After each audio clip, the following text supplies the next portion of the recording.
आजपर्यंत माझ्या चॅनलवरती अळूच्या पानांच्या बऱ्याचशा रेसिपी तुम्ही पाहिल्या असतील आणि त्या बनवल्यासुद्धा असतील, पण आज सर्वात भन्नाट अशी रेसिपी, खूपच चविष्ट लागणारी भाजीची रेसिपी मी तुमच्याबरोबर शेअर करते।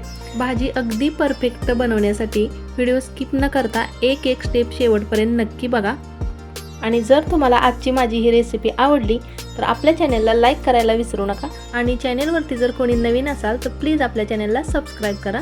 चला तर पटकन याची रेसिपी पाहूयात। सगळ्यात अगोदर मिश्रण बनवायचं आहे आणि त्यासाठी इथे पहा 4 चमचे मी बेसन पीठ घेतले।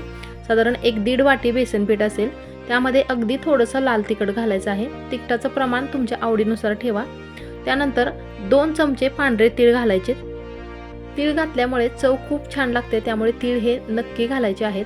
अगदी थोडीशी हळद घालायची। एकदम चवदार वडी होण्यासाठी अर्धा चमचा इथे जिरे पावडर मी घेतलेले आहे। त्यासोबतच धने पावडर सुद्धा अर्धा चमचा घेतली। एकदम खमंग टेस्ट येण्यासाठी यामध्ये अर्धा चमचा ओवा घातलाय आणि अगदी थोडासा 1 चिमटभर सोडा घालायचा आहे आणि सगळ्यात शेवटी चवीनुसार मीठ घालायचं आहे। तर अगोदर हे सगळं छान असं मिक्स करून घ्यायचे। मिक्स झाल्यानंतर थोडंसं पाणी घालून हे मिश्रण बनवून घ्यायचं आहे।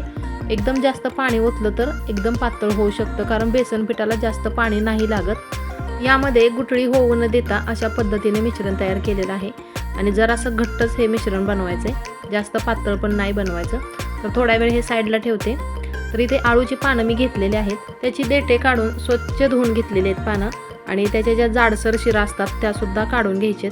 शिरा काढल्यानंतर बेसन पिठाचं हे जे मिश्रण आहे ते त्यावरती व्यवस्थित असं पसरवून घ्यायचं आहे। अळूवडी बनवताना आपण ज्या पद्धतीने 2-3 पाने म्हणजे लेअर करतो एकामेकावरती, तशा पद्धतीने न लावता एका पानालाच पीठ लावून घेणार आहे आणि जास्त जाड थर न करता एकदम पातळ असं पीठ लावून घ्यायचं आहे।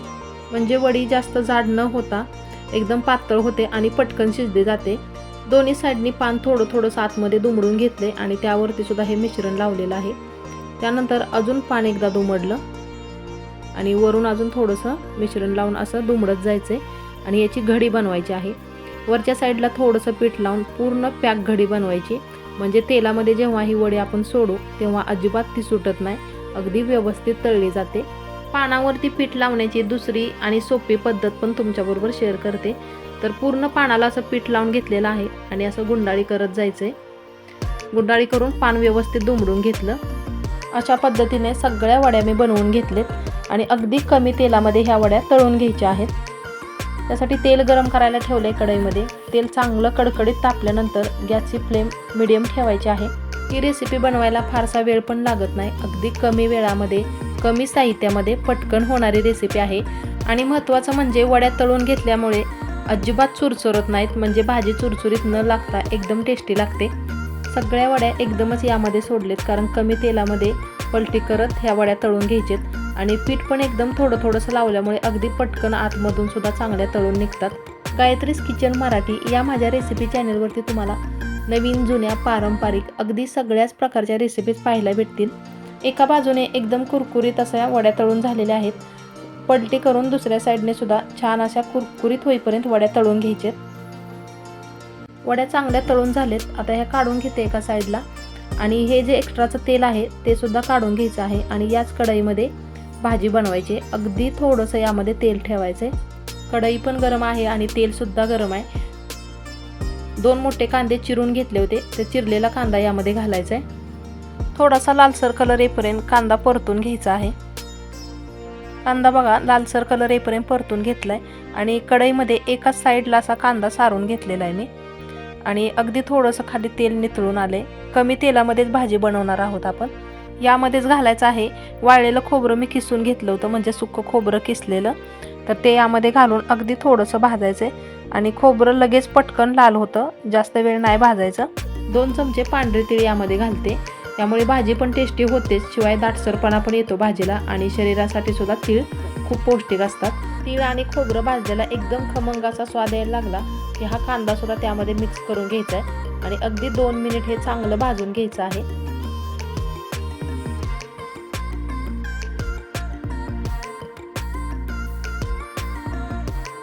यामध्ये 5-6 लसूण पाकळ्या घालायचेत आणि लसूण घातल्यानंतर सुद्धा थोडंसं मिक्स करून घ्यायचं आणि गॅस आता मी बंद करते हा जो भाजलेला मसाला आहे तो थंड झाल्यानंतर बारीक वाटून घ्यायचा आहे। तोपर्यंत वड्यासुद्धा चांगल्या गार झालेल्या आहेत। तर आता ह्या कट करून घ्यायचेत। अशा गोल गोल आकारामध्येच वड्या कट करून घ्यायचेत। वडी कट केल्यानंतर आतमध्ये बघा लेअर किती छान दिसत आहेत। तर अशा पद्धतीने सगळ्या वड्या मी कट करून घेते। आणि तुम्ही जर कुठे प्रवासाला निघाला असाल तर 2-3 दिवस तरी ह्या वड्या अजिबात खराब होत नाहीत, प्रवासामध्ये टिकतात। तर अशा पद्धतीने तुम्ही वड्या बनवून प्रवासामध्ये घेऊन जाऊ शकता। मस्त अशा कुरकुरीत वड्या आपल्या रेडी आहेत। तर आता ह्याला दणदणीत फोडणी देऊन चांगली भाजी बनवायची। त्यासाठी पहा इथे मसालासुद्धा बारीक करून घेतला आहे मी। कढई गरम करायला ठेवली आणि त्याच कढईमध्ये मी भाजी बनवणार आहे। थोडंसं तेल घालायचं आहे, 1 चमचाभर। तेल चांगलं तापल्यानंतर त्यामध्ये घालायची आहे मोहरी। मोहरी छान अशी तडतडली की त्यामध्ये हा जो मसाला वाटून घेतलेला आहे तो मसाला घालायचा आहे। बघा यामध्ये मी जिरे घातले नाहीत आणि का घातले नाहीत हे पुढे तुम्हाला व्हिडिओमध्ये सांगेनच। त्यानंतर लाल तिखट घातलेलं आहे आणि तिखटाचं प्रमाण तुमच्या आवडीनुसार कमी जास्त करू शकता, कारण वड्या बनवताना वड्यामध्ये सुद्धा थोडंसं तिखट घातलं होतं। तर इथे 1.5 चमचा मी लाल तिखट घातलं। त्यानंतर जिरे पावडर 1 चमचा घातलेले आहे, त्यामुळे मी जिरे वापरले नव्हते। धने पावडर सुद्धा 1 चमचा भरून घेतले।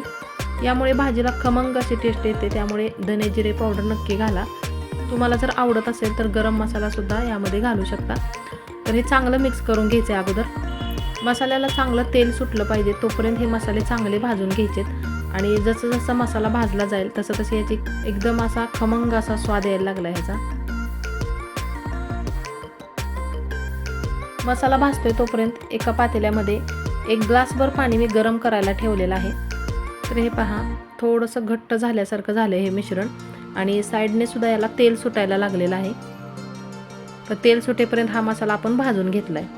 ज्या मिक्सरच्या भांड्यामध्ये हा मसाला वाटला होता त्यामध्ये थोडंसं पाणी घातलंय, अर्धा ग्लासभर पाणी घातलेलं आहे। म्हणजे त्यामध्ये जो काही मसाला चिकटलेला होता तो वाया जाऊ नये याकरिता त्यामध्ये पाणी घालून यामध्ये ओतलेलं आहे। पाणी ओतल्यानंतर चांगलं मिक्स करून घ्यायचं आहे आणि इकडे पहा गरम पाणी पण झालेलं आहे तोपर्यंत। तर हे गरम पाणी झालेलं यामध्ये घालायचं आहे आणि पाण्याचं प्रमाण सुद्धा तुमच्या आवडीने कमी जास्त करू शकता। जर जास्त पातळ भाजी नको असेल तर कमी पाणी घाला, पण वड्या शिजण्यासाठी थोडंसं पाणी लागेलच, त्यामुळे थोडं जास्तच पाणी मी घातलेलं आहे यामध्ये।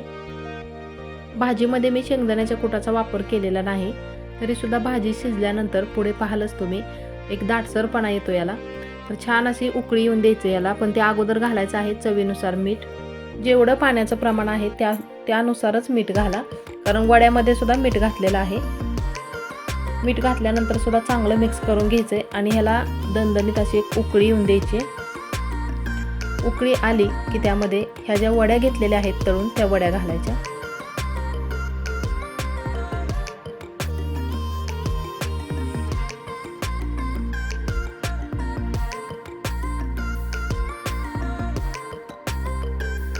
वड्या घातल्यानंतर मिक्स करून घ्यायचे आणि अगदी 5 मिनिट ह्याला मंद आचेवरती असंच ठेवायचं आहे। मंद आचेवरती झाकण न ठेवता ह्या वड्या चांगल्या शिजून द्यायच्या। 5 मिनिट झालेत पहा आणि ह्याला तेल पण किती छान सुटले, दाटसरपणा पण आलेला आहे भाजीला। तोंडाची डबल चव वाढवणारी एकदम चमचमीत झणझणीत आणि अजिबातच न चुरचुरणारी अळूच्या पानांची पौष्टिक अशी भाजी आपली तयार आहे। आणि ही भाजी तुम्ही चपाती बरोबर, भाकरी बरोबर, फुलक्या बरोबर किंवा भातासोबतही खाऊ शकता। मग कशी वाटली आजची रेसिपी? तुम्हाला जर आवडली असेल तर कमेंटमध्ये नक्की कळवा आणि अशाच प्रकारच्या माझ्या सगळ्या प्रकारच्या रेसिपी जर पाहायच्या असतील तर आपल्या चॅनलला सबस्क्राईब नक्की करा।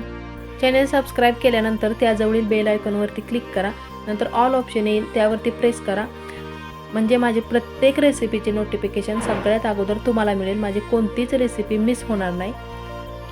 चला तर मग लवकरच भेटूया नवीन एका छानशा रेसिपीसोबत पुढच्या व्हिडिओमध्ये। तोपर्यंत आनंदी राहा, खुश राहा, मजेत राहा आणि असंच काहीतरी नवीन पौष्टिक बनवून खात राहा। धन्यवाद।